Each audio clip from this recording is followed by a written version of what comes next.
नमस्कार मंडळी, मी सोमनाथ रेसिपीमध्ये तुम्हा सर्वांचं खूप खूप स्वागत आहे. आज आपण पाहणार आहोत रेशन तांदूळची घरच्या घरी अगदी सॉफ्ट, फुलकी आणि चविष्ट इडली कशी बनवायची. ही रेसिपी अगदी सोपी आहे आणि परफेक्ट इडली नक्की जमते. खोबऱ्याचा वापर न करता चटणी आपण बनवणार आहोत आणि रेसिपी अचूक मापसह आहे आणि भरपूर टिप्स यामध्ये शेअर केलेल्या आहे. थंडीसाठी पीठ कसे फुलवायचे, चला मग आपण आता पाहणार आहोत रेसिपी आपलीवाली. या ठिकाणी तुम्ही पाहू शकता तांदूळ या ठिकाणी मी पावशेर घेतलेला आहे. नंतर एक नक्क या ठिकाणी मी उडदाची डाळ घेतलेली आहे. त्याच्यानंतर मी तुम्हाला वाटीचं मापन दाखवणार आहे. एक वाटी याच्यामध्ये आपण टाकलेली आहे. पावशेर मध्ये अजून आहे आपल्यावाला. साधारण 1.25 वाटी तांदूळ घेतलेला आहे आपण. तांदूळ आपण रेशनचा वापरलेला आहे. त्याच्यानंतर सपाट वाटीचा कालोखाल आपण उडदाची डाळ या ठिकाणी घेतलेली आहे. हे आपण आता धुवून घेणार आहोत चांगलं.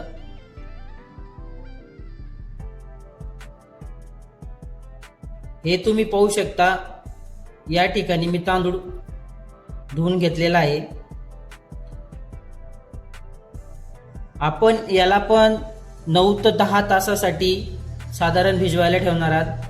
डाळ पण मी धुवून घेतलेली आहे. सेम टाइमामध्ये डाळ पण आपल्याला ठेवायची.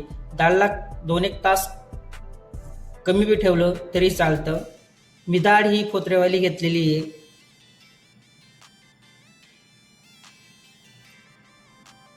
आता आपले 9-10 तास या ठिकाणी झालेले आहेत.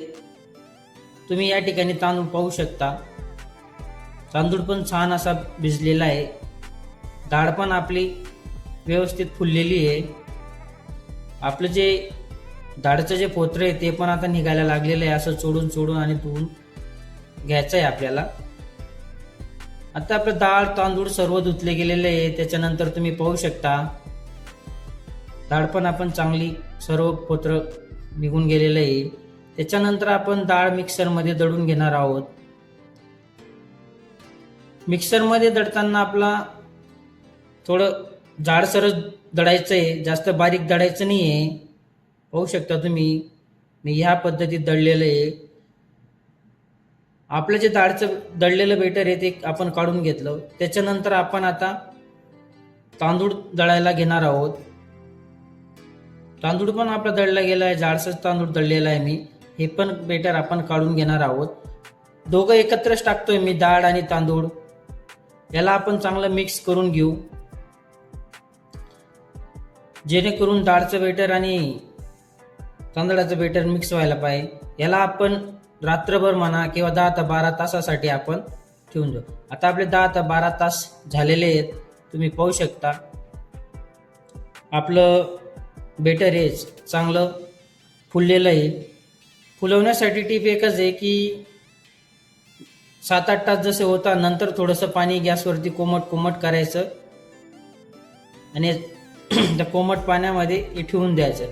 त्याच्यानंतर याच्यामध्ये आपण चवीनुसार मीठ आणि चिमूटभर सोडा हे दोघं ॲड केल्यानंतर याला आपण चांगलं मिक्स करून देतोय. हे आपल्याला चांगलं मिक्स करून घ्यायचं आहे. मिक्स करून झाल्यानंतर आपण आता इडलीचं भांडं माझ्याकडे हे मी घेतलेलं आहे. याच्यामध्ये 1-1.25 ग्लास पाणी आपण या ठिकाणी ॲड केलेलं आहे. गॅस चालू करून देऊ आपण. इकडं मी इडलीचं भांडा घेतलेले आहे. त्याला सर्वांना आपण आता तेल लावून घेणार आहोत. तेल लावल्यानंतर आपलं बेटर जे आहे ते सर्व भांड्यांमध्ये भरून घेऊ आपण. हे बेटर भरल्यानंतर आपलं पाणी पण छान गरम झालेलं आहे. एक तिघं जे भांडे आहेत आपले ते ठेवून देऊ. ते ठेवल्यानंतर आपण वरून झाकून देऊ. झाकून कमीत कमी 10 ते 12 मिनिटापर्यंत आपल्याला झाकायचं आहे. आता 10-12 मिनिटं तोपर्यंत होतं. 1 वाटी या ठिकाणी शेंगदाणे घेतले. शेंगदाण्यांना भाजून घ्यायचे.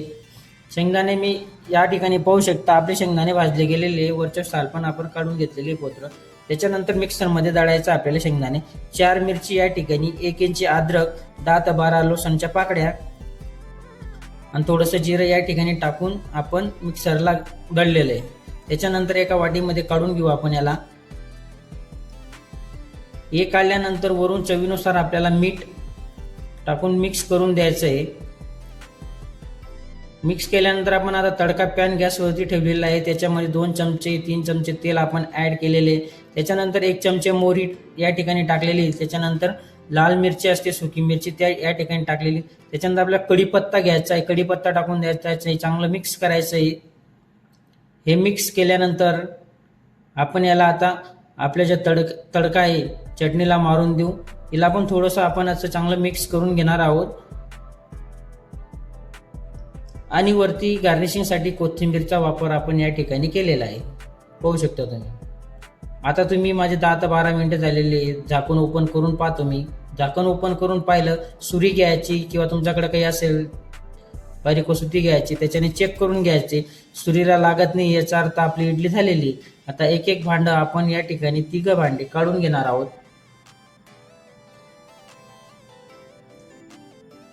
तिघ भांडे आपण या ठिकाणी काढून घेतलेले पाहू शकता तुम्ही. मी आता सुरीच्या साह्याने काढून घेतो. तुम्ही चमचा बी वापरू शकता. मी सुरीच्या साह्याने एक एक सर्व इडली या ठिकाणी काढून घेतोय. पूर्ण इडल्या या ठिकाणी मी काढून घेतलेल्या आहे. त्यासोबत आपण चटणी आणि मऊ इडली झालेली आपली पाहू शकता तुम्ही. मोठ्यांसाठी आपण चटणीचा वापर करू शकतो आणि लहान मुलं टोमॅटो सॉस सोबत खाता याला छान लागते. जर तुम्हाला ही इडली रेसिपी आवडली असेल तर लाईक करा, शेअर करा आणि चॅनलला सबस्क्राईब करा. अशा सोप्या रेसिपीसाठी धन्यवाद.